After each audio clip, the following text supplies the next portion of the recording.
بسم اللہ الرحمن الرحیم۔ عرب کے قبیلے میں ایک غیر مسلم شادی شدہ عورت رہا کرتی تھی۔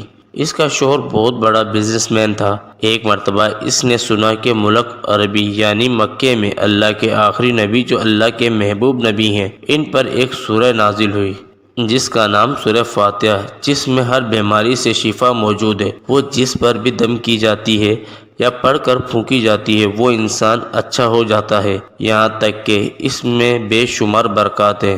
اس میں اب عقیدے کی بات ہے، مسلم ہو یا غیر مسلم، اللہ پاک جس کے دل میں ایمان کی روشنی ڈالنا چاہے، اللہ کی قدرت کا تو آپ سب کو اندازہ ہوگا۔ اب کسی شخص سے اس عورت نے سورہ فاتحہ سیکھ لی۔ پھر جب اس نے سورہ فاتحہ کا ترجمہ پڑھا تو اس کی آنکھوں میں آنسو آ گئے، اور جب بھی یہ سورت پڑھتی تھی اللہ تعالیٰ اس کے بڑے کاموں کو سنوار دیتا۔ ایک دن اس کے بیٹے کو ایک خطرناک زہریلے بچھو نے کاٹ لیا۔ بڑے بڑے حکیموں طبیبوں کو بلایا گیا، سب نے یہ کہہ کر جان چھڑوا لی کہ اس بچھو کا زہر بہت خطرناک ہے، اس بچے کا ہم کچھ نہیں کر سکتے، تمہارا یہ بچہ بس کچھ ہی دیر کا مہمان ہے۔ ماں کا رو رو کر برا حال تھا، اور شوہر اپنے خداؤں کی عبادت کر رہا تھا، ان سے مدد مانگ رہا تھا۔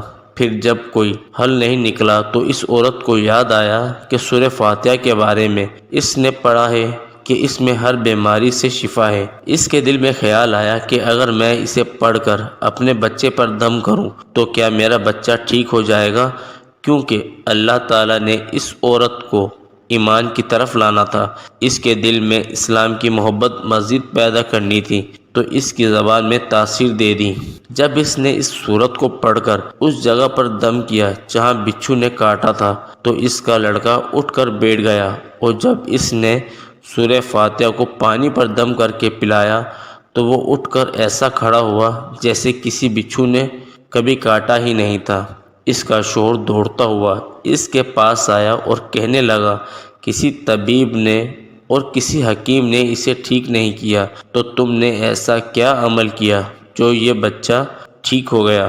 اس نے کہا، کچھ بھی تو نہیں، بس ایک سورہ ہے جو ہر بیماری کو ٹھیک کر دیتی ہے، بس وہ مجھے یاد تھی، میں نے پڑھ کر اپنے بچے پر دم کیا اور اس کا پانی پلایا، تو دیکھو کیسا ٹھیک ہو گیا ہمارا بچہ۔ اس کا شوہر بجائے خوش ہونے کے اس سے ناراض ہو گیا کہ یہ تم کیا جادو ٹونے کر رہی ہو۔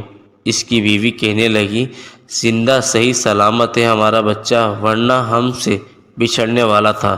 اس نے کچھ نہ سنا اور اپنی بیوی کو ڈانٹنے لگا، کیونکہ اسے اسلام سے نفرت تھی۔ جب اس کی بیوی یہی عمل کرنے لگی تو اس کو اپنی بیوی سے بھی نفرت ہو گئی۔ اب اس نے اس پر ظلم کرنا شروع کر دیا، ہر روز اس کو مارتا پیٹتا اور کہتا، اب میں نے تیرے منہ سے یہ سورہ سنی تو یاد رکھنا تیری کھال کھینچ لوں گا۔ اس کو اللہ کے کلام پر بالکل یقین نہیں تھا، جبکہ اس کی بیوی کو اللہ کے کلام پر یقین ہو گیا۔ اب اس عورت کو اللہ تعالیٰ نے کس قدر مدد کی، یہ بھی بڑا ایمان افروز ہے۔ اس عورت کا شوہر جب گھر سے کام کرنے کے لیے نکلتے وقت جب اس نے اپنا جوتا پہنا تو اس میں وہی بچھو موجود تھا جس نے اس کے بیٹے کو کاٹا تھا۔ اس کے ڈنگ سے وہ بچہ تو بچ گیا مگر خود نہ بچ سکا، کیونکہ جب بچھو نے اس کو کاٹا تو زہر پورے جسم میں پھیل گیا اور تڑپ تڑپ کر وہیں دم توڑ گیا۔ خاندان میں یہ خبر پہنچی تو کوہرام مچ گیا۔ اب شوہر دنیا سے جا چکا تھا۔ شوہر کے مرتے ہی اس کے گھر میں تو نوبت فاقوں تک آ گئی۔ وہ عورت قرض دار ہو کر رہ گئی۔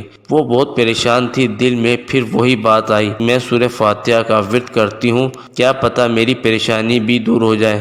پھر وہ زور زور سے سورہ فاتحہ پڑھنے لگی، چلتے پھرتے اٹھتے بیٹھتے سورہ فاتحہ کا ورد کرتی رہی، اور اتنے اعتماد اور یقین سے پڑھتی رہی جس کا کوئی حساب نہیں تھا۔ جب کوئی بندہ اللہ سے امید لگاتا ہے تو اللہ تعالیٰ اپنے بندوں کی دعاؤں کو رد نہیں کرتا۔ پھر یوں ہوا کہ 7 دن کے اندر اس کو خوشخبری مل گئی کہ اس کے کاروبار کو سنبھالنے کے لیے اس کے شوہر کا دوست آ گیا۔ جب دوست کو خبر ملی کہ دوست کی بیوی کا کوئی سہارا نہیں تو وہ اس کی بیوہ کے پاس آیا اور کہنے لگا، آپ فکر نہ کریں، وہ میرا بھائی کی طرح تھا، میں آپ کی مدد کروں گا اور جو بھی پریشانیاں ہیں وہ سب دور ہو جائیں گی۔ پھر اس شخص نے اس عورت کا سہارا بن کر اس کا پورا کاروبار سنبھال لیا۔ پھر دھیرے دھیرے جیسے زندگی پہلے تھی ویسے ہی ہو گئی۔ اس کے شوہر کے دوست نے اس عورت کو سورہ فاتحہ پڑھتے ہوئے سن لیا۔ اس نے پوچھا کہ آپ کیا پڑھ رہی ہیں؟ کیا یہ کوئی منتر ہے جس سے بہت فائدہ ہوتا ہے؟ مجھے بھی سکھائیے۔ اس پر وہ عورت کہنے لگی، یہ کوئی منتر نہیں بلکہ مسلمانوں کی مقدس کتاب قرآن مجید جو ان کے پیغمبر پر نازل ہوئی ہے، یہ اس میں سے ایک سورت ہے جس کا نام سورہ فاتحہ ہے۔ پھر کہنے لگی، مجھے تو اس پر بہت یقین ہے، میں نے کسی سے یہ سورہ فاتحہ سیکھ لی تھی اور اب میں بھی چلتے پھرتے یہ سورت پڑھتی رہتی ہوں۔ وہ شخص کہنے لگا کہ آپ مسلمان کیوں نہیں ہو جاتی اگر اتنا ہی اس سورت کو مانتی ہیں؟ وہ مزید کہنے لگا کہ ایک سورت اتنی تاثیر ہے تو پورے قرآن کی کتنی تاثیر ہوگی۔ وہ عورت کہنے لگی کہ میں مسلمان تو ہو جاؤں لیکن میرا شوہر نہیں مانتا تھا۔ اس شخص نے کہا، اب تو آپ کا شوہر بھی نہیں ہے اور ایک صورت کے ساتھ آپ کی محبت دیکھ کر میں اتنا زیادہ متاثر ہوا ہوں کہ میں بھی آپ کے ساتھ مسلمان ہونا چاہتا ہوں۔ ہم دونوں قرآن مجید سیکھیں گے اور ضرور پڑھیں گے۔ وہ کہنے لگی، جی آپ نے بالکل صحیح کہا، اور یوں وہ دونوں مسلمان ہو گئے۔ جزاک اللہ تعالی خیرہ۔